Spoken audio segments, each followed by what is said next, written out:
서울 종로구에 위치한 조선시대 정자 세검정. 이곳에는 세검정의 유래에 얽힌 한 이야기가 전해온다. 때는 광해군 말기. 어둠 속에 긴밀한 움직임이 있었다. 무리는 세검정에 모여 일제히 허리에 창칼을 꺼내들고 흐르는 물에 씻어내며 함께 죽기를 맹세했다. 그리고 1623년 3월 12일 서슬파란 칼끝은 조선의 심장 임금이 있는 곳으로 향했다. 궁궐은 순식간에 아수라장이 됐다. 조선의 정치 무대에 새로운 판이 펼쳐졌다. 임금의 신하였던 자들이 왕에게 칼을 겨누었던 그날, 조선 역사상 신하가 임금을 몰아낸 두 번째 사건, 인조 반정이 일어난 것이다.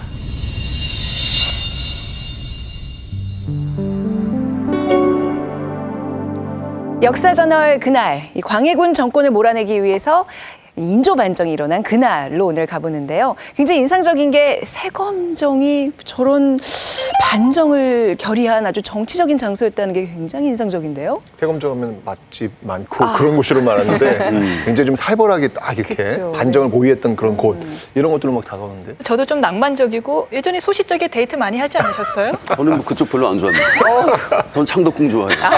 오직 창덕궁만. 네요. 저 개천이 홍제천이에요, 홍제천. 그래서 지금도 이 주변 동네를 뭐 홍제동 뭐 이런 이야기를 네. 하는 건데, 그 홍제천에서는 또 이제 조선왕조실록이 완성된 후에 그 실록에 그 활용되었던 사초들을 좀 물에 씻는 네. 소위 세초를 했던 장소이기도 해요. 저희가 세초동이 될 수도 있었겠네요. 그렇죠? 세검정 세초동을. 근데 네. 정말 근데 칼 씻던 자리에서 사초를 씻었다고 하니까 좀 뭔가 좀 의미심장하지 않습니까? 실제로 저기 조선시대 이제 궁궐지라고 하는 자료가 있는데요. 거기에 보면은 이제 그 인조 반정 때 궁궐로 쳐들어가기 가장 좋은 지름길이 이제 북쪽에서부터 창의문을 통과하는 건데, 그 창의문 바로 아래 시내가 흐르고 정자가 있는데 실제로 거기서 모여서 네. 칼을 뭐 씻고 맹세를 하고 했다는 기록이 나옵니다. 그래서 그게 이제 그 세검정의 유래라고 자료에 나오긴 하죠. 여러분들은 어떻게 알고 계세요? 인조 반정 하면. 네. 저도 학교 다닐 때만 해도 일단 광해군이 폭군의 이미지가 아주 강했잖아요. 그렇죠. 너무나 당연하게 반정이 일어나도 된다라고 배웠어요. 한마디로 쫓겨나도 무방한 사람. 당연한 거. 그치? 네, 쫓겨날 만한 사실. 사람. 맞아. 네. 근데 요즘 학생들은 약간 광해군에 대한 이미지가 다르잖아요. 달라요. 그러니까 인조 반정에 네. 대해서 좀 다르게 생각하지 않나요? 그러니까 달라요. 인조 반정이요, 굉장히 사실은 이 수능에서도 굉장히 잘 다루는 그런 부분이에요. 그래서 학생들한테 한번 알고 있으니까 그 인조 반정에 대한 평가를 한번 해봐라. 네. 라고 하면 제가 한번 질문 한번 던져봤더니 네. 광해군을 몰아낸 사건이다. 반정이 아니다. 당파 싸움 결과다. 일어나선 안 되는 사건이었다. 조선이 유교 국가임을 증명한 사건이었다. 정말 고등학생들이. 일어나서는 안 되는 똘똘하죠. 사건이 다 정답이네. 그죠? 굉장히 똘똘하죠. 좋은 학교로. 제가 가르쳐서. 아니 근데 대단히 좀 비판적인 시각으로 바라보고 있는 그렇죠. 학생들이. 사실 좀 반정의 정의조차도 이거 공부하면서 처음 알았는데 이 학생들은 알고 있는 거네요. 알고 있어요. 다음 제가 그래서 네. 그러면 이제 인조 반정에서 궁금한 걸 한번 물어봤어요. 질문을 보시면 좀 더 놀라십니다.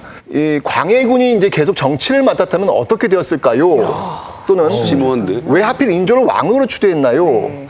맨 마지막 이 질문이 좀 심오한데 성공하면 반정인가요? 근데 요거 질문한 친구는요, 이게 그냥 읽으시면 안 돼요. 굉장히 아주 시크하게 저한테 물어봤어요. 시크하게. 시크하게. 어떤 표정으로? 성공하면 반정인가요? 그러니까 이건 이미 알고 있는 거야. 이거는 자기 나름대로 그렇죠. 결론이 있는 이게 거예요. 이거 성공하면 실패하면 반역일 텐데 그러니까요. 성공했으니까 반정이냐? 신명주 교수님, 예. 성공하면 반정인가요? 그거 좀 시크하게 묻는 거예요. 예? 그렇죠. 반정인가요? 실질적으로 네. 그 사건이 이제 실패를 했다면 역모 또는 뭐 반역이 됐겠죠. 반정이라는 용어는 중국의 춘추에 나오는 용어예요. 반란 반정이라 그래가지고 어지러운 것을 잘 다스려서 바른 것으로 돌아간다. 바로 그런 데서 유래해가지고 우리 또 바로 그 적용을 한 거죠. 그래서 연산군 때 한번 그 중종 반정이 일어났고 네. 그 다음에 바로 이 광해군 때 이 광해군의 폭정을 극복한 인조 반정이다 이렇게 이야기합니다. 반란과 반정의 차이를 잘 모르겠는 거예요. 결국에는 왕을 내친 거잖아요. 다른 것도 아닌 조선이잖아요. 충이 최고고 효가 최고고 그걸 위해서 목숨도 버릴 수 있는 곳에서 충과 효를 내버리고서 내 왕을 내치면서 이것이 성공한 것이다, 반정이다, 옳은 것이다. 그런데 이제 유교 사회 최악의 불충 행위가 이제 정변 일으켜서 왕을 몰아내는 건데 역설적이게도 조선이 유교 사회였기 때문에 가능하다는 거죠. 그 국왕보다 더 상위에 존재하는 어떤 가치가 있다는 거죠. 뭐 유교적으로 보면은 이른바 왕도 정치라는 게 있지 않습니까? 그러니까 왕이라고 해서 마음대로 다 하는 게 아니고 왕의 도를 따라가야 되는데 그 도에서 크게 벗어나면 왕의 자격을 상실한다. 그러니까 정의감이 있는 사람이 무력을 동원해서 그 왕을 패한다고 해도 이것은 왕을 죽인 불충이 아니라 하나의 패역한 필부를 죽인 의거다. 이런 맥락이죠. 그리고 거기에는 바로 이 중종 반정의 영향력도 상당히 있었다 네. 이렇게 볼 수 있습니다. 근데 이거 좀 웃기는 표현이겠지만 고기도 왜 먹어본 사람이 잘 먹는다고 하잖아요. 이게 지금 중종 반정 네. 때의 경험이 축적됐기 때문에 이런 생각도 하고 이렇게 실천이 가능했던 것 같아요. 맞아요. 원래 사람 한 번 때린 사람이 두 번도 때리고 세 번도 때리는 거예요. 그렇군요. 사례가 중요한 거죠. 계속해서 좀 질문을 보면요. 왜 하필 인조를 왕으로 추대했나요? 진짜 선조에게는 많은 그 이제 자식들이 있었던 걸로 알고 있는데 왜 하필 인조였을까요? 하필 능양군이었을까요? 인조 반정은 그 모의 과정에서부터 능양군 자신이 총지휘를 합니다. 예. 그 능양군 자신이 총지휘를 했기 때문에 네. 이미 즉위할 때부터 성공을 하면은 능양군이 왕위에 앉는 그런 결정적인 차이가 있었죠. 근데 지금 이제 능양군이라고 하면 네. 요즘 아이들 표현에 의하면 이제 갑툭튀라고 한대요. 요즘 아이들 여기 아무도 없을 거예요. 시청자 저 알아들었어요. 야, 역시 제일 젊으시네. 갑자기 툭 튀어나오는 인물이라는 건데 그렇죠. 바로 그거. 숨어 있다가 나온 존재잖아요. 또 어떤 인물이에요, 이 사람은? 제가 그래서 뭐 이거 인조의 생활기록부를 한번 역시 선생님답게 생활기록부로. 네. 생활기록부 이렇게 보시면 이름은 능양군이고요. 할아버지가 선조예요. 그리고 저 보시면 알겠지만 큰아버지가 광해군. 딱 가족관계만 보더라도 와, 이 집안 대단한 집안이네 이런 거 진짜 로얄 패밀리. 로열 패밀리가 딱 나오는 거예요. 할머니는 이제 인빈 김씨인데요. 이게 선조의 후궁이 되는 거고요. 이 성격이 말수가 적고 조용합니다. 그리고 특이사항을 보시면 할아버지의 사랑을 많이 받고요. 어린 시절 그래서 왕실에서 자라요. 그리고 또 하나가 뭐냐면 이 허벅지에 이 많은 사마귀가 있었다.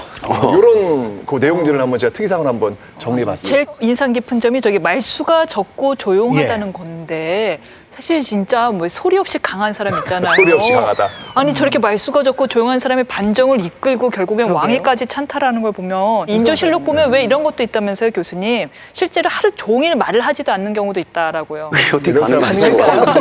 아, 시민들이 얼마나 답답할까? 정말 얼마나 무서울까요? 왕이 한마디 안 하고 있으면. 그래서 이 인조가 되게 조심성도 많았던 것 같아요. 그래서 이 기록 보면은 이 여러 가지 상소문 같은 거 올라올 때 왕이 직접 비답을 내리는 경우가 있어요. 직접 써서 그것도 이제 내시들이 베껴서 쓰게 했다 그래요. 왜냐하면 왜요? 예. 자기 필적이 남기게 되면 혹시라도 또 뭐 나중에 이게 뭐 왕의 그 비답을 가지고 뭐 이렇게 여러 가지 논의가 있을 수 있으니까 빠져나갈 그렇죠. 우리를 만들어 구멍을 놓군요. 찾는 치밀하신 야, 분이에요. 진짜 치밀하다. 존재하는 것 자체가 뭐 느껴지지 않을 예. 정도로. 그런데 본인은 야. 그 속으로 네. 굉장히 많은 에너지를 응축해 놓고서는 어딘가에 푸는 스타일들이 있는 그러니까요. 거죠. 그래서 결국에는 나중에 뭐 그 아들도 그 독살로 의심되는 그 죽음을 그 당하게 하고 또 며느리까지 그러니까 사사하는 사실 손실자랑 인조라는 왕이 보면 우리 아들하고 며느리 동시에 이렇게 그 죽음에 관계된 왕은 잘 없거든요. 딱 인조가 그렇게 있습니다. 저 말수가 없다는 게 진짜 우리 같은 사람들은 왜 진짜 입이 근질근질해서 뭔가를 이렇게 아니, 근데- 동하려고 그럴 때 막 얘기하잖아요. 너만 알아. 막 이러면서. 주변에 너무 조용하다 싶은 사람은 우리가 한번 좀 챙겨야 돼요. 챙겨야 돼요. 교수님, 예, 챙겨야 돼요. 교수님, 예. 교수님 유독 말씀이 없으시니까. 교수님 왜 사고 치시는 거예요? 갑자기 한지가 느껴지네요. 대형 학업과예요. 지금. 아니, 공중파에서 지하철 일관화를 하고 있어요. 자, 그리고 여기 신체적 특징이 굉장히 그래요. 예. 예술잖아요. 사마귀. 허벅지에 사마귀가 맞았다. 이게 뭐 어떤 근데 의미일까요? 이제 그 실제 그 허벅지에 사마귀가 있었다라는 기록이 행정에 나오는데 이걸 또 보면 그 선조가 되게 긍정적으로 봐요. 이 선조 입장에서 보면 이제 손자가 되잖아요. 손자가 되는데 이 허벅지에 있는 그 사마귀 같은 것을 보고 중국의 한나라 고조 유방이라는 사람의 그 다리에 그 용점이 72개가 있었다. 오. 그것을 상기시키면서 한고조가 바로 중국을 통일한 그런 인물이니까 그쵸, 예. 얘는 정말 앞으로 잘 될 것이다. 이렇게 또 옹호했더라. 잘 될 것이라는 건 뭐냐면 너는 왕이 될 수 있다라는 걸 뭐 약간의 그런 뭐 되게 느낌도 위험한 거 주었을 수도 아니에요? 있고. 근데 이게 관상학에서 말하기에 잘 보이지 않는, 드러나지 않는 위치에 있는 점은 복점이라고 한대요. 근데 이 사막이라는 건 사실 이 유두종 바이러스 아닙니까? 아, 그래요? 이거 전문 용어 맞아요? 확실한 거예요? 진짜로요. 근데 정말 그거를 선조가 비상하게 봤다고 하는 거는 끝까지 광해군에 대한 어떤 그 대안을 항상 모색했다. 이렇게 읽혀지기도 하는 거죠. 그럼 사실 선조는 광해군을 별로 왕으로 탐탁치. 세자로 예. 탐탁치 않아 했잖아요. 예, 예. 능양군과 광해군의 사이는 어때서 광해군이 좀 이렇게 예뻐해줬나요? 아니면 좋지는 않죠. 광해군이 좋아하는 사람은 별로 없습니다. 그리고 공빈김 씨가 죽은 다음에 선조의 총애가 인빈김 씨로 간택하고 그 인빈김 씨가 아들들을 많이 낳죠. 근데 또 외란 때 후계자로 선조가 개인적으로 가장 총애한 왕자가 신성군인데 외란 때 10대의 나이로 죽지요. 네네. 그 동생이 바로 정원군이고 그 정원군의 장남이 능양군입니다. 그런 관계가 맺어져 있고 하기 때문에 뭐 좋아할 이유는 아무것도 없는 겁니다. 광해군을 이렇게 이제 몰아내면서 뭔가 이유가 있었을 거 아니에요? 능양군이 가졌던. 그렇죠. 네. 그 이제 일단 반정을 성공한 바로 다음 날 그 임목 대비의 그 명의로 이제 반정 교서를 반포합니다. 네. 바꿔 말하면은 광해군이 어떠한 잘못을 했는가. 네. 그 제목을 쭉 나열을 하는데 한 36가지 정도가 나옵니다. 36가지. 36가지요?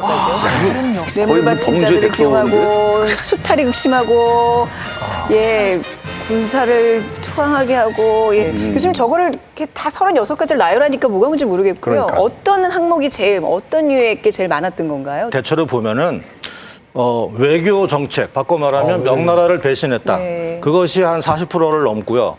그 다음에 이제 패모 살제니까 어머니를 패하고 제 동생을 죽였다. 이제 임목대비와 영창대군에 대한 핍박이 한 30%가량 되고요. 이제 뭐 흔히 알려진 것처럼 지나친 토목공사를 일으켜서 민생을 도탄에 빠지게 했다. 이제 그런 내용이 있는데 물론 뭐 저 반정 교서를 쓰는 사람이 저 퍼센테이지를 일일이 계산을 하고 쓰지는 않았겠지만 계승문 교수님 하신 겁니다. 계산은 제가 한 거죠.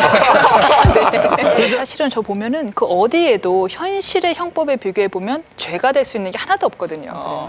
어찌되었든 지금 그 민생 관련한 네. 한 것은 토목공사 10%가 보자기예요. 나머지는 다 명분이잖아요. 명분. 반역, 그다음에 폐륜 이거 갖고 지금 성리학적 어떤 명분론 갖고 예, 지금 이걸 다 지금 그렇죠. 대단하는 그래서 거죠, 이제 지금. 인조 반정을 일컬어 가지고 일부 학자들은 조선 전기와 조선 후기를 가르는 구분점으로 해석하는 분들도 있어요. 가능하겠네요. 왜냐하면, 예. 왜냐하면 성리학적인 그 의리 명분론으로 완전히 조선 사회가 그렇죠. 간다 이거죠. 그렇죠. 아, 그 전까지는 저렇게 안심했어요. 그 전까지는 저 정도는 아니었다라는 거죠. 그러니까 이제 폐모살제는 그 내부적으로 어떤 성리학적인 유교 윤리를 완전히 어겼다. 그리고 외교 정책이라는 것도 명에 대한 배신은 국제적으로도 성리학적 질서를 위배했다. 이런 그 논리가 이제 되기 때문에 인조 반정의 성공 이후로는 완전히 이제 조선 사회가 철저하게 이제 성리학의 그 윤리 같은 것이 아주 강조되는 그런 국면으로 나갑니다. 그거 보면 최고 명분이 회모살제 부분이었는데 근데 기록을 보니까 능양군 자신이 광해군 때 임목대비를 폐하라는 정청에 참여했다라는 기록이 있다라는 거예요.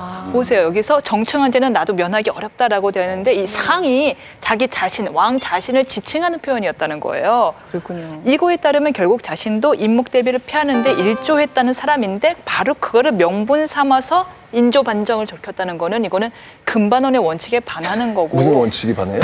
이게 법률 용어인데 네네. 저희 잘 법률 몰라요. 용어인데 전문 용어 쓰시네요. 멋있다. 진짜 변호사 같다니. 일종의 뭐랄까 공범이 네. 정범을 고발하는 꼴인 거잖아요. 이거는 이건 네. 사실상 명분이 그냥 이거는 명분은 허울뿐이 아닌가 하는 생각을 하게 되죠. 공범은 정범을 고발하면 안 되나요? 해도 돼요. 근데 자기도 처벌받죠. 저기 저건 반대네 지금. 그렇죠. 공범이 정범을에게 모든 죄를 뒤집어 씌운 거죠. 저거는. 그리고 저 상황이 인조 반정을 성공하니까 명분 중에 하나가 폐모살제 아닙니까? 그러니까 정청한 사람들을 처벌합시다라는 말을 할 때 인조가 그러지 말자. 그렇게 끝까지 물고 늘어지면 나까지 걸린다. 그런 맥락에서 저게 한 얘기입니다. 남이 하면 불륜이고 내가 그러면서. 그러네요. 맞아. 대고 명분을 지금. 광해 7년 기묘한 소문이 돌았다. 능양군의 아버지 정원군 집에 왕기가 흐른다는 것이었다. 우연의 일치였을까? 그 무렵 능창군이 영무에 휘말려 목숨을 잃고 광해군은 왕기가 있다는 곳에 가옥을 헐고 궁궐을 짓는다. 졸지에 아들을 잃고 집까지 빼앗긴 정원군은 술로 시름을 달래다 숨을 거둔다. 빈소에서 눈물을 흘리던 능양군. 그는 어쩌면 이때 광해군에 대한 복수를 다짐한 게 아니었을까. 무서운 사람이. 동생과 그러네요. 아버지를 그렇죠. 잃었어요. 그러니까 그 자기 영창대군을 잃었던 그 임모광우가 가졌던 그 분노심만큼이나 진짜 광해군은 원수였을 것 같아요. 그 부글부글 복수심에 탈 수밖에 없었을 것 같아요. 그것도 소리 없이. 그 당시에 떠돌던 그 루머가 그 세문안 지역에 왕기가 서려 있다.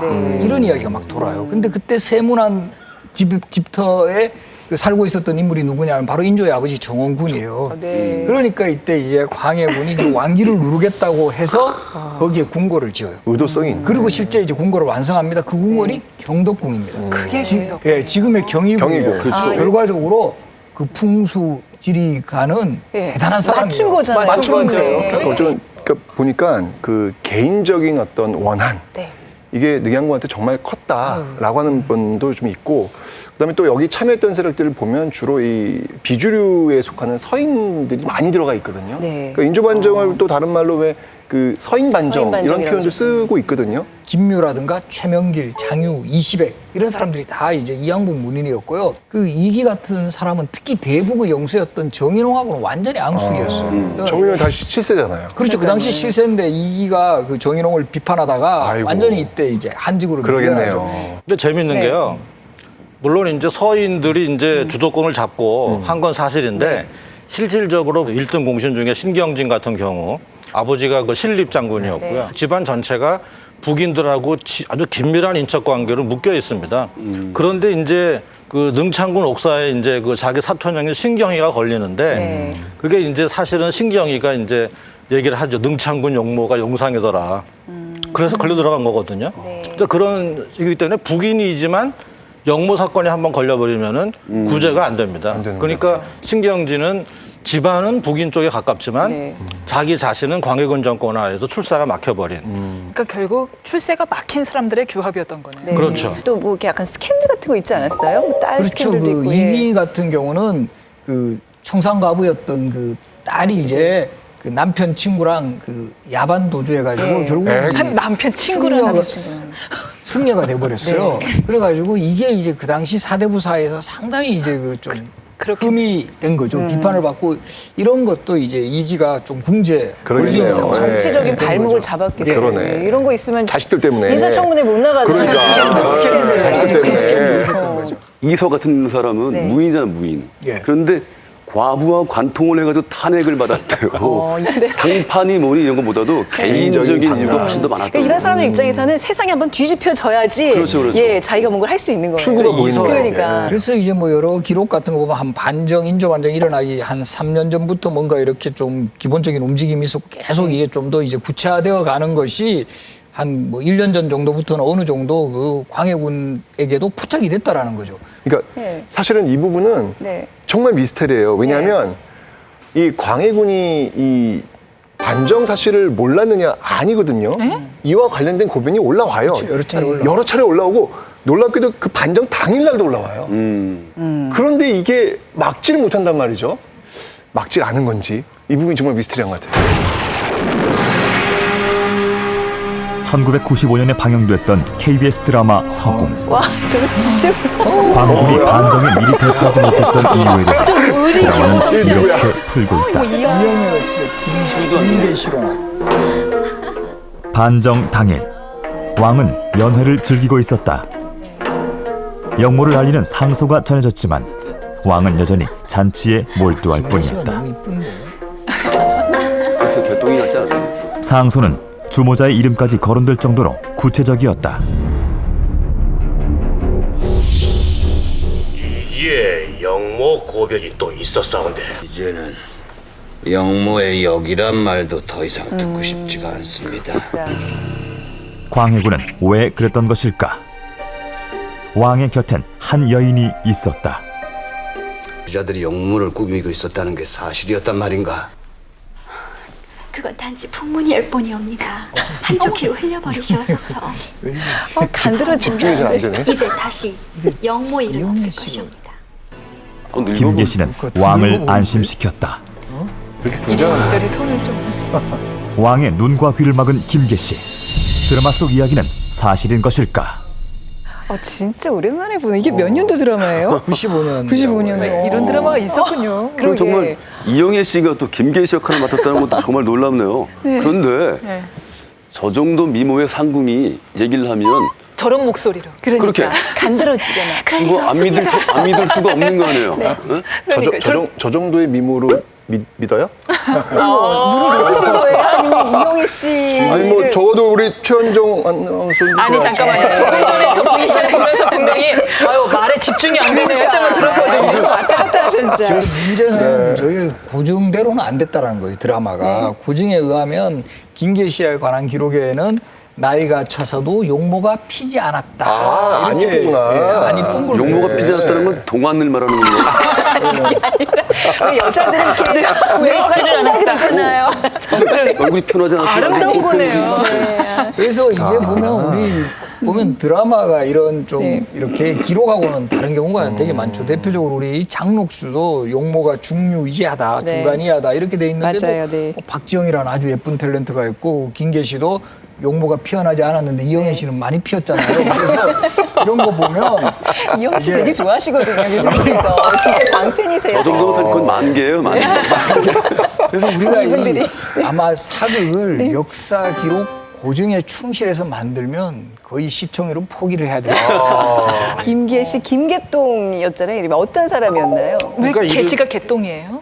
그렇죠. 그러니까 예. 이제 계시라고 하는 네. 말이 이제 음차하는 경우도 있는데 여자 경우에도 이제 개똥이라고 흔히 부를 수 있는. 그러니까 한자로 치면 시체 시자에다가 쌀미자를 써요.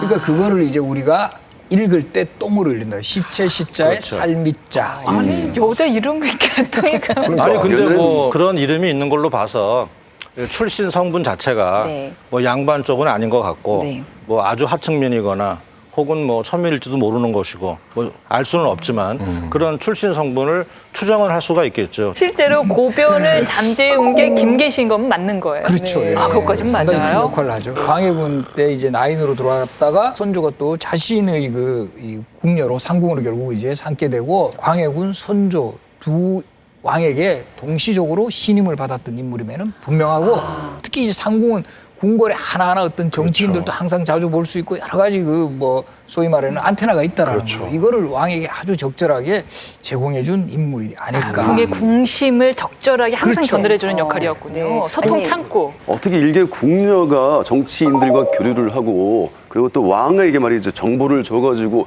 환심을 살 수 있느냐. 미모로 들이미는 것이 아니고 실제로 아주 그 자기 보스의 마음을 정확히 읽고 네. 무엇을 원하고 있는지 무엇을 하고 싶지만 막상 내 손에 묻히고 싶지 않은 게 무엇인지 이런 걸 정확히 파악한 아주 전문적인 비서라고 그렇죠. 볼 수가 비서. 있죠. 지금의 조정은 창덕궁 충권의 재원을 마련하기 위해서 전전긍긍하고 있사옵니다. 어차피 누가 해도 해야 할 군수이온데 덤으로 창덕궁 충공 비용이 보태지니 얼마나 좋은 일이옵니까? 이 역시 과인은 모르는 일로 해야 하는가? 당연하옵지요. 전하, 소인에게만 맡겨주시옵소서.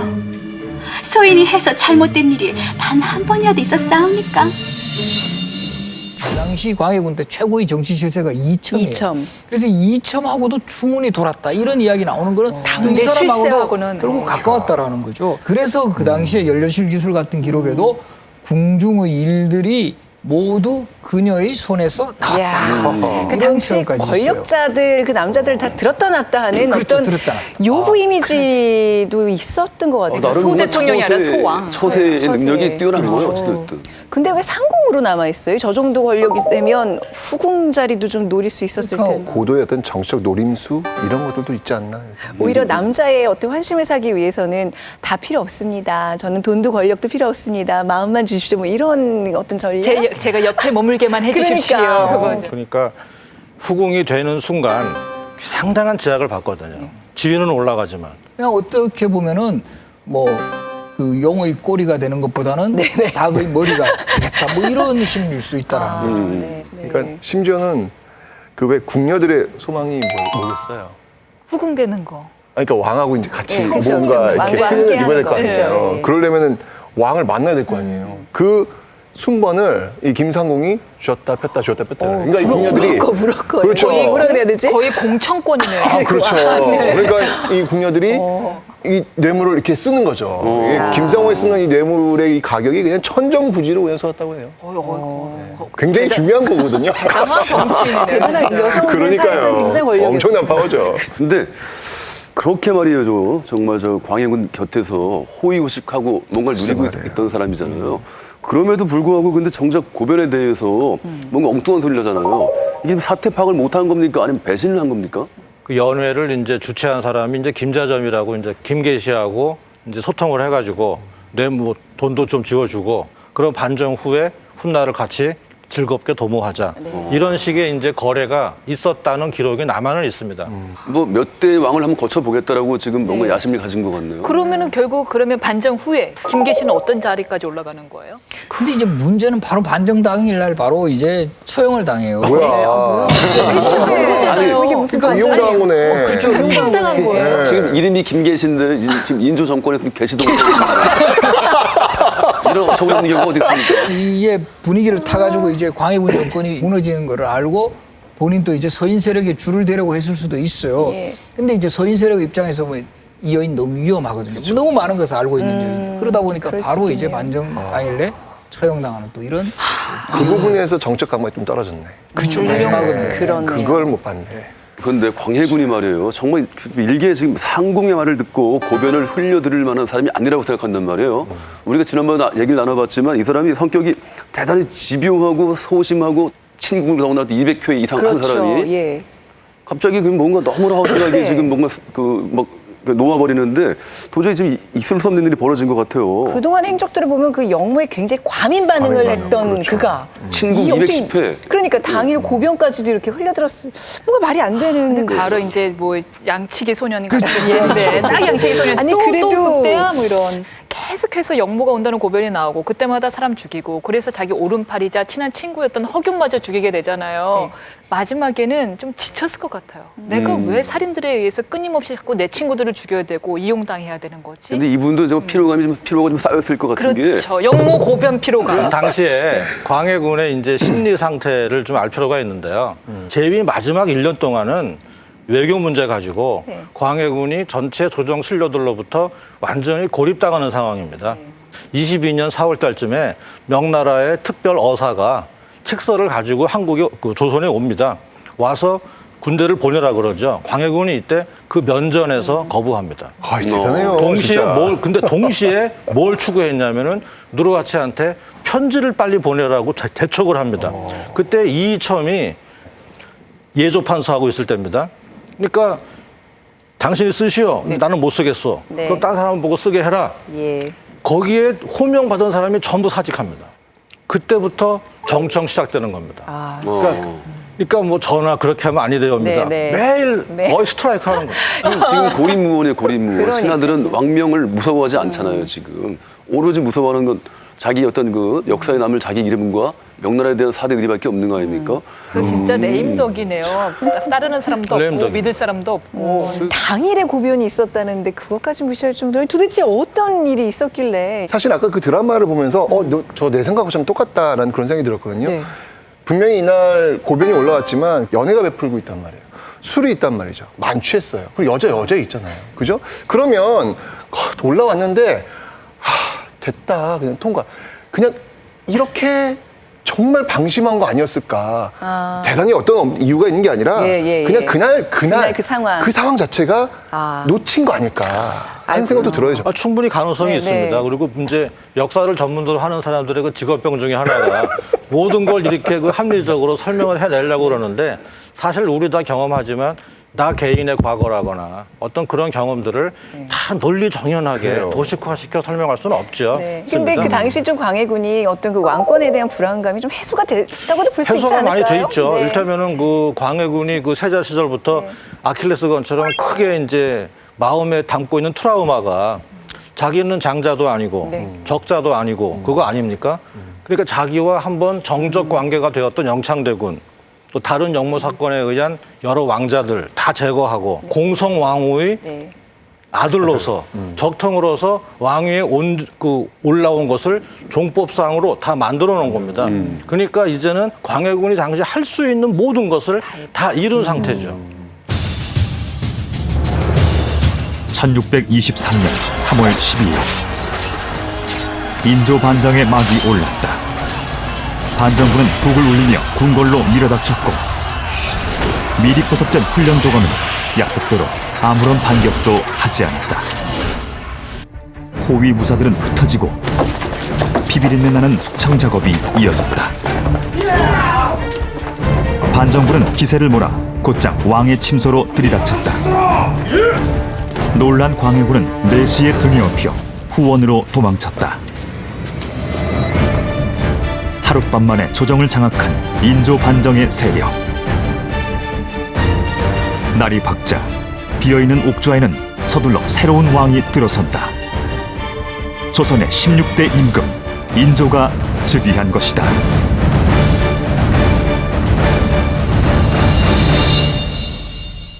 광해군과 능양군의 운명이 완전히 갈리는 그 결정적인 날이었습니다. 그 진짜 할 수 있는 말은 딱 그거죠. 우째 이런 일이 더 있겠어요. 우째 이런 일이? 술 먹다가 자다가 이런 문제 생기면 정말 난감할 것 같아요. 대응할 방법이 없잖아요. 그러니까. 안 믿겼을 것 같아요. 내가 술이 덜 깼나? 근데 제가 놀란 것 중에 순간에도. 하나는 봤더니 엎혀서 도망을 가시잖아요. 아니 그 급한 와중에 취하셔서 그런 거예요. 아니 근데 내시들이 평소에 그렇게 사람 업고 뛰는 훈련을 한대요. 그나마 연산군보다는 나은 게 연산군 때는 아무도 안 남았잖아요. 그럼 여기 4시가 그래도 등에 업고 뛰었다는 게 좀 덜 외로웠던 것 같아요. 반정에서 가장 중요한 거는 군사력이 아니었겠어요. 예, 당시에 반정 세력들이 어떻게 궁궐을 장악했는지 저희가 좀 지도를 보면서 그 동선들을 살펴보겠습니다. 3월 12일 밤 10시에 이제 약속된 장소 바로 여기 홍제원, 지금 우리 홍제동이라고 하죠. 이 홍제원 쪽에 모이는데 대체적으로 뭐 총 모으면 나중에 한 1000여 명이 모입니다. 근데 여기서도 그때 그 대장으로 임명되었던 김유도 늦게 오고 이소도 좀 늦게 그 도착하는 바람에 예정된 시간보다는 좀 늦게 그 한 12시경에 이제 그 광해군이 있는 창덕궁을 향해 이제 그 쳐들어갑니다. 세검정에서 이 칼을 씻으면서 전의를 다지고 바로 이 창의문을 거쳐서 창덕궁의 정문인 이 도남문으로 들어갑니다. 이때 도남문에는 이미 그 당시에 훈련대장 이응립이라는 사람이 이미 내통이 되어 있어가지고 별다른 저항이 없이 이 문으로 들어갈 수 있었고 이때 보면 이 반정 병력들이 사방에 이제 불을 지릅니다. 이 함춘원 쪽이라든가 이쪽에 불을 질러가지고 이 좀 혼란을 야기시키는 과정에서 광해군 또 이 기밀을 알고 이 도망을 갑니다. 담을 넘어서 의관 안국신이라는 사람의 집에 들어갔는데 바로 옆에 있는 또 다른 의관 그 정남수라는 사람이 고변을 해가지고 바로 이제 체포되어 끌려 나옵니다. 그날이 이제 바로 3월 13일 새벽. 충돌도 별로 없었고. 그러다 보니까 반정군들도 그 반정을 성공시킨 인조조차도 이게 정말 과연 성공을 했나 이런 그 의심을 할 정도로 정말 이 순식간에 성공했던 반정이었습니다. 인주도 얼떨결할 정도로. 정말 이렇게 고변을 무시하다가 고변에 희생당하는 경우예요. 아니 근데 병력이 얼마나 된 거예요? 한 10만 대군 된 거예요? 아니죠. 너무 빨리. 그러니까 여기서부터 따다다다다 해가지고 심지어 문을 싹 열어주는 지금 그 기록에 의하면 정말 오합지졸에다가 지금 1000여 명도 안 된다고 하잖아요. 반정군이요? 예. 근데 어떻게 아니 그럼 싸워보면 이길 수도 있었던 사안이네요. 그날 밤에 실제로 저 창의문을 통과해서 그 창덕궁까지 진입한 그 병력을 한 1,300명 정도로 보는데요. 그 구성비를 보면은 한 600명 정도는 실제로 모의를 주도했던 사람들이 자기 집 노복이라거나 아니면은 길거리에서 좀 지금으로 말하면 힘 좀 쓰는 사람들 네. 고용한 경우가 많고요. 그러니까 용병이네요. 사실 네. 그렇죠. 일종 용병인데 어찌- 용병이라기보다 용역. 그렇죠. 정확합니다. 네. 실제로 우리가 그 600명 가지고는 도저히 안 되니까 장단 부사 이서가 이끄는 700명, 이건 정규군입니다. 그 700명이 계율대로 움직이고 착착착 행진하고 돌파하고 해가지고 성공했다고 보는 것이죠. 근데 어쨌건 간에 지금 궁궐을 지키는 그 병사가 지금 말씀하셨듯이 한 1000명에서 한 2000명 정도 있어요. 정예병들이거든요, 이 사람들은요. 네. 근데 그 사람들이 있었음에도 불구하고 너무 이게 쉽게 끝나니까 이게 반정이 너무 이렇게 드라마틱하지 않은. 살짝 속상한 게 지금 임진왜란 끝난 지 20년 남짓 지난 거잖아요. 그런 상황에서 겨우 뭐 오합지졸 모아서 700에서 1000명 모아서 오면은 그러니까 오는 도중에 아무도 눈치를 못 챈 거잖아요. 왜 새가 침략이라도 했으면 또 어쩔 뻔했을까 하는 생각이 드는 거예요. 자, 그렇다면 진짜 이와 관련해서 당시 좀 군사 체계는 그래요. 어떻게 이루어지고 있었는지 좀 자세히 알아보는 시간 갖도록 하겠습니다. 만물가게 또 반가운 분이 와 계시네요. 박금수 박사님 어서 오세요. 네, 안녕하세요. 네. 자, 지금 이제 반정 세력들이 그 훈련대장을 포섭해서 이제 무혈 입성을 했는데 궁궐을 지키는 그 뭐 체계가 뭐 훈련 도감뿐밖에 없었던 건가요? 네, 좀 이상하죠. 굉장히 예. 허술해 보이는데요. 네, 사실은 여러 가지 안전장치가 있었습니다. 그러니까 임진왜란 이전에는 이제 그 5위 체계라고 하죠. 전군을 이제 5개의 부대로 나눴는데요. 도성 말고 궁궐을 지키는 이런 금군들도 하나가 아니라 내금이, 우림이, 겸사복 이렇게 3개의 부대를 서로 독립적으로 나서요. 어느 한 부대가 이제 반정에 가담하더라도 전체적으로 무너지지 않는 그런 여러 가지 안정장치가 있었는데요. 이러한 체제들이 이제 임진왜란을 거치면서 무너지게 됩니다. 그래서 훈련도감 하나의 부대만이 전반적인 도성을 책임지고 있었고요. 그리고 이제 임금의 측근을 지키는 그런 오늘날로 치면 이제 청와대 경호실 같은 무예청이라는 병력이 있었습니다. 근데 이 무예청의 병력들도 사실은 훈련도감 군사들 중에서 차출하는 것이기 때문에 실제적으로 도성에 그리고 궁궐에 결국 왕의 어떤 그런 호위 체계는 훈련도감 하나였던 것이죠. 근데 반정 세력 중에는 이기등이 움직인 병력들도 있는데요. 근데 이들이 전시도 아닌데 이렇게 사사로이 군대를 움직일 수 있는 거예요? 아니죠. 일단 조선이라는 나라가 그 위화도의 회군으로 인해서 만들어진 나라이기 때문에 이 군을 사사로이 움직이는 것은 굉장히 조선에서 금기됐었습니다. 자, 그런데 이기는 어떻게 도경계를 넘을 수 있었을까요? 자, 그것은 이제 호랑이를 잡겠다는 건 구실 때문이었습니다. 호랑이요? 네, 호랑이요. 이 당시에 이제 뭐 호환 마마가 당시에 이제 그 민중들의 삶을 굉장히 어렵게 하는 그런 호환이 굉장히 중요했었는데 군대 내에는 되게 착호군이라는 호랑이를 잡는 전문 군대가 있었는데요. 실제로. 근데 이제 이 호랑이라는 것이 뭐 주민등록이 있는 것도 아니고 막 산 타고 막 돌아다니는 거죠. 호랑이의 배설물이라든지 발자국을 보고 계속해서 추적해 나가는 거죠. 추적해 나가다 보면 이제 호랑이가 이제 사냥도 못하고 지쳐 있을 때 이제 잡는 건데 그러기 위해서는 당연히 이제 도공계를 넘어서 산을 타고 움직일 수 있는 그런 명분을 확보했던 것이죠. 그렇게 해서 명분을 축적했던 이기가 마지막에 잡은 가장 큰 호랑이는 바로 광해군이었던 거죠. 그렇네요. 저는 말이에요, 그 무예청에 좀 관심이 가는데 그 사람들은 어떻게 이제 선발되는 병사들인가요? 예, 이 무예청은 조선 후기에 가장 강력한 무사 집단이었는데요. 그들은 이제 훈련도감 병사 중에서 차출된다고 말씀을 드렸는데 그 중에서도 가장 이제 그 기량이 뛰어난 자를 왕이 직접 골라서 선발해서 채용하는 것이 바로 이 무예청의 무예별감이었던 것입니다. 그 훈련도감의 운영 기록인 훈국청요를 보면은 이들을 18기로 훈련시킨다. 그래서 그 18가지 무예 중에 무예청이 반드시 익혀야 되는 무예가 하나 있었는데요. 그것이 바로 월도입니다. 월도. 칼 중에 칼인 월도와 모든 무기 중에 으뜸인 장창의 대결은 본 무예의 완성이니 잘 보고 익히도록 하라.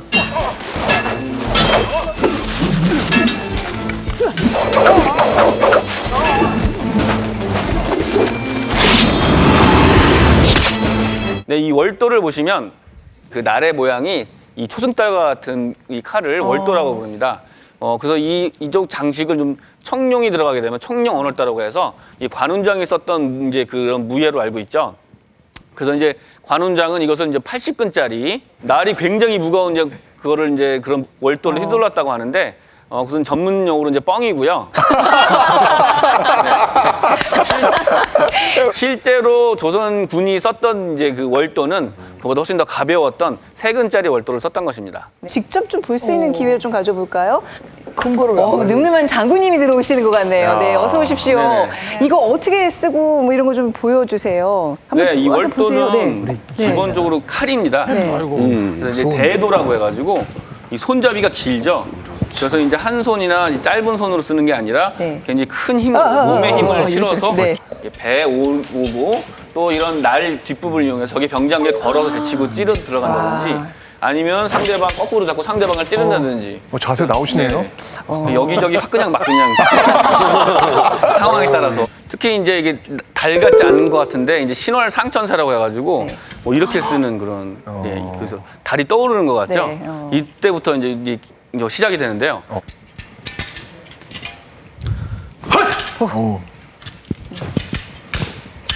너무 무서워.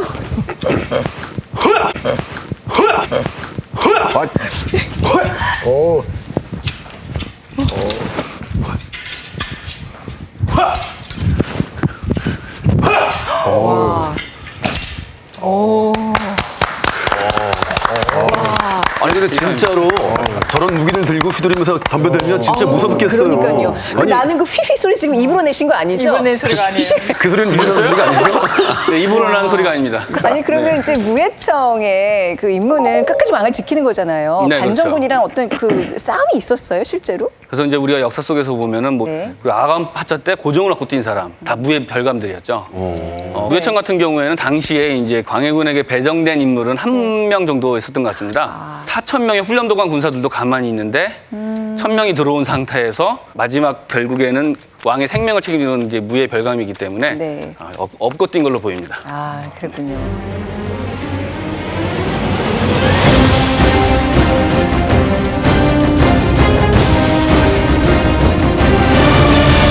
그러니까 광해군이 이제 폐위되고 인조 정권이 가장 먼저 한 일은 뭐였어요? 그래서 이제 대규모 숙청 네. 작업이죠. 그래서 이 뭐 북인 정권의 그 핵심이었던 뭐 이첨이라든가 뭐 한찬남 뭐 이런 사람들이 대부분 그 저작거리에서 처형을 당하고 또 이 김계시도 바로 이제 처형당하고 가장 그 북인 정권의 숙청의 상징적인 인물이 정인홍입니다. 네. 이 뭐 사실 대부의 영수였고 광해군의 그야말로 왕의 남자였는데 이 정인홍이 그 당시에 89세예요.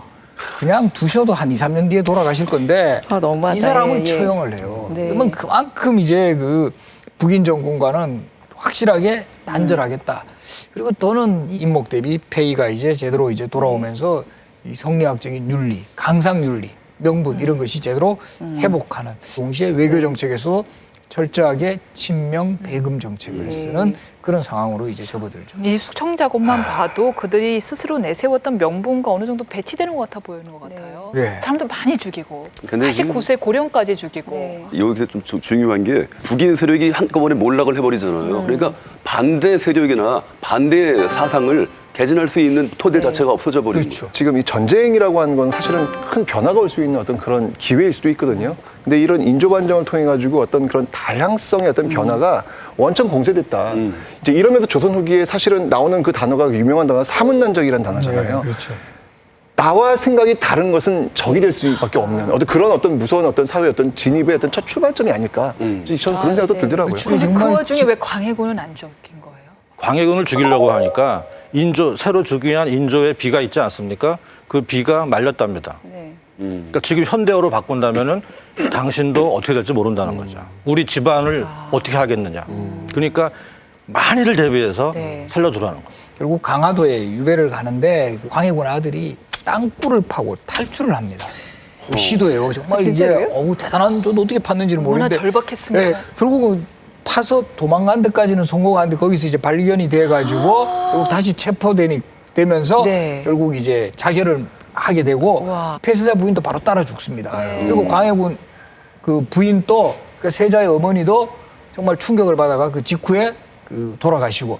근데 이제 광해군은 그 상황에서 정말 저는 그런 거 보면 대단히 그 심리적으로는 대단했던 것 같아요. 그 가족들이 다 그 죽음을 당하는 그 장면을 목격한 상황에서도 꿋꿋이 버텨요. 그래서 왕으로 재임한 기간은 15년이었지만 오히려 정작 유배 기간은 18년을 보낸 왕이 광해군이었어요. 진짜 대단한 것 같아요. 대단해요. 저는 그 얘기 듣고 광해군이 계속 왕으로 남아 있었으면 어땠을까 하는 생각을 하게 된 게 이게 보통 사람 같으면 모멸감에서라도 사실 화병으로라도 네. 사망할 만도 한데도 그 모멸을 건드고 왜 제주도 유배됐을 때는 심지어 그 노복들이 영감 이러면서 안방 찾을 그러니까요. 때잖아요. 얼마나 모욕적이었겠어요. 왕이었는데 내가 감히 나한테 그런데도 18년을 꼿꼿이 산 거 보고 이분은 정말 실리를 최고로 치는 그냥 삶이 중요한 거고 생명이 중요한 거고 실리가 제일 중요한 거라고 치는 가치를 가진 사람이었구나 하는 생각이 들더라고요. 말씀 나온 김에 그럼 한번 그 얘기해 볼까요? 뭐 역사의 가정은 있지 않다고 하지만 인조 반정이 일어나지 않고 광해군 시대가 쭉 이어졌다면 뭐가 달라졌을까요? 그래도 병자호란이나 정묘호란은 일어나지 않지 않았을까요? 저는 제 개인적으로는 국정 마비 사태가 네. 계속 갔을 가능성이 제일 높습니다. 이 재위 마지막 1년 동안은 아까 뭐 정청 문제도 나왔지만 거의 행정이 마비 상태에 이르죠. 그 4대 1이라는 명분이 조선이라는 사회를 얼마나 허약하게 만들었는가. 그걸 생각해 봐야 될 국면 아닙니까, 지금? 이제 뭐 툭 하는 나오는 말이 주자께서는 이렇게 말씀하셨고 성현께서는 또 이렇게 말씀하셨고 이렇게 되는 거 아니에요. 이 안에서 정말 자신의 정체성, 자신이라는 걸 찾았어야 하는 건데 그러지 않으니까 나중에 결국은 청나라의 무릎을 꿇리는 이런 수모를 받게 되는 거 아닙니까? 이런 건 어떨까요? 지금 이제 교수님 말씀하셨지만 일단 지금 이 광해군이 계속 집권을 한다면 이제 명나라는 이제 사라졌을 거 아니에요. 왜냐면 이게 역사적으로 보면은 그러면서 한 100년 뒤에 나오는 이제 북학파 세대들이 있거든요. 청해 문물을 수용하자라고 하는 그 사람들이 좀 더 일찍 형성이 되어서 청해 문물들을 수용하면서 조선 후기는 말 그대로 근대 조선으로 좀 빨리 들어갈 수 있는 어떤 그런 시기 그렇게 되면서 좀 강한 어떤 힘을 가지면 일제강점기는 없다라는 것도 산업화도 한번. 빨리 오고. 네. 아유, 요 너무 좋다. 문제는요, 아마 정말 그야말로 이쁘니까 그렇죠. 가족이니까 아마 네. 지금 저기 댁에서 보고 계시다면 가족들과 함께 한번 얘기해보면 어떻게 재밌을 것 됐을까? 같아요. 이런 얘기 네. 한번 나눠보는 것도 근데 괜찮을 것 저는 같은데. 이제 광해군이 국방이라든가 네. 외교, 특히 과학 이런 데는 네. 상당히 이제 두드러진 측면이 많았어요. 우리가 이제 뭐 흔히 국방 쪽이라든가 외교 쪽에는 이제 이미 좀 뭐 검증된 왕이었다라는 인식을 좀 하는 편이고 네. 이 국방 쪽에서도 뭐 화기도감 의궤를 뭐 제작을 한다라든가 또 과학 쪽에서도 상당히 이제 그 뭐 이 천문과학기구를 보관하던 건물이라든가 그 과학기구 제작에 힘을 기울여 이런 부분들 그러니까 네. 그 인조 반정으로 인해서 광해군대 어떤 긍정적인 측면마저 사라진 부분 또 그거는 좀 아쉽다. 역사는 좀 묘하게 반복이 되잖아요. 근데 적어도 실패한 역사가 반복되지 않도록 우리가 과거에서 좀 지혜를 배워야 되겠다는 생각을 해보는 시간이었습니다. 자, 다음 이 시간에는요, 인조 정권에 닥친 첫 위기, 이괄의 난에 대해서 다룰 예정입니다. 많은 관심 바라고요. 오늘도 함께해 주신 여러분 고맙습니다. 맞습니다. 수고하셨습니다. 수고하셨습니다. 50년대 선거판에 등장했던 표가 유명한 게 있잖아요. 못 살겠다? 갈아보자. 그랬더니 이제 반대쪽에서 뭐라고 했냐면 갈아봤자 별 수 없다. 이렇게 대응을 했잖아요. 여기서 잠깐 이제 저는 이제 패러디를 해가지고 갈아보니 못 쓰겠다. 라는 말을 좀 하고 싶어요. 그래서 지금 어찌되었든 이제 아까 여러 가지 얘기 왔는데 어찌되었든 백성들 입장에서는 너무나 명분에 치우친 명분 없는 정난을 통해 가지고 이 반정이 결국은 호란이라는 비참한 상황을 불러일으키는 거잖아요. 그래서 지금 이게 지금은 누구를 위한 반정이었느냐를 한번 좀 생각 좀 해봐야 되겠다는 생각이 듭니다.